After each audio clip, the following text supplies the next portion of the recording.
noini bu kannanaba numit marini mangan manu asida chelaga sugadoba tawgadoba thabak mayam ji tawe haibasi inaw anina chapchana khangbinaba haijari ka yama ji to ding mai pa bu okay chibai ga ke no oiro ka mani to ko sida mai pa ko yin ki da bale da su min thu angang ni na lai lai su sa kan ni na ba ani ebe lo da ngai ri ngai chalu ko adu noi ne ko na di patna ye gari ne ngai chalu ko tin da ba to ko terminal police station ko che chang loi na police da sina gani ko pare ko ngai ne yo okay then isha mak kaipu sit hau tau jai ko to committee on tribal unity Kangpopi Cedar Hills ki spokesperson amani ngasi ki ayuk asida kotuna thamjaba wafam nataga warip ka loinana khoi gi Kangpopi ki district ta Imphal Manipur dagi changapa naha ahum gi matangda kotuna haibagumna khoi gi thamjaba wafam do ngasi gi ayuk sida khoi gi Kangpopi gi SP yaunana Assam Rifle da loinana khoi gi promise to cap tobo haibase thongdok oina thabak asi pangthok chalani haibase thamjaningi akoi gi tuki volunteer singna noibo misam ne haibadagi akoi gi phutta leibada noida ati kakai nataga nungai taba kari wafam lei la khoi gi lamina ban jing am lum di tawi khoi samana do okay inaw ne di thamning bo wafam leiba abi matang da chaman nei ka okay sina luna sana manaw to manaw gumna okay loinana numit khara akoi sida lairi ngai da noini gi pin da ba wafam thamning ba leibra kari pin da ba lei pen da bari ama ka sula jati akoina lambi de soi haidi bo soi na changu bani na akoina soi sana du khangjai adu bu ya ma jing na sina manaw luna sana to ju manaw khoi thamu ya no pin haninga le ka ya ma jing thaga sa hani noini bo asoi ngam atik akai yaude haina thado ani haibagi pawsi kam kan da phangi yam ka na la ka na hari ba dum sai khoi hal ma lai ne do dum hai aduga adugumba nungairaba pawdu phangakanda noini da kari aphawba lei kari phawge wakanda yum yum yone hai moida khoi ma khoi family gi khoi sawing le jing du phangani khan ma da moida haninga le tan nuai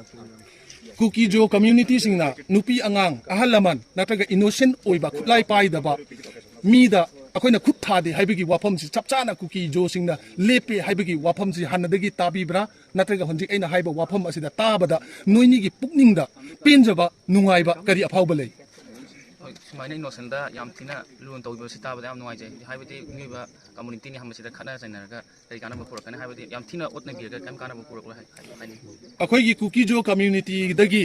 chakhadobadina akoi lehoriba kuki jo gi community gi mi singda wafam kharadang thamning ba leibra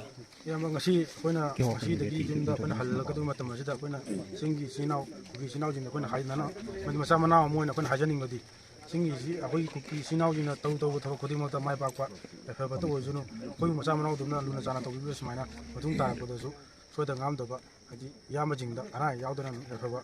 si hajaning aroiba wahang oina maitai macha ama kuki gi lamda landa asida changak khibada noini gi thajabagi wangmada kuki jo community singna noibu thaduk lakpa haibasi nasa noini na akhoi gi meitai community da kari wafam phongdok ningi khoi han ba sang ko di khoi khoi je mangani habi thajaba dum chawng lei hai ta aduga sumaina kallani kholani gaina haira ko ya wai am nuai do am adu dum thaga chani aduga inawani da aroibada aina thamjaning lo wafam si video namakpa sakmai sida lepi ba alaman singja noini na akhoi si Committee on Tribal Unity ne haibasi khangbibra tan ha da tu di tai ko kaide kotu haibasi tai ko kotu haibasi na akhoi gi wafam period se leptuna noini bu kannana ba numit marini mangan manu asida chelaga sugadoba tawgadoba thabak mayam ji tawe haibasi inaw anina chapchana khangbina ba haijari ka yama jing to ding mai pa bu okay chibai ga ke no oiro ka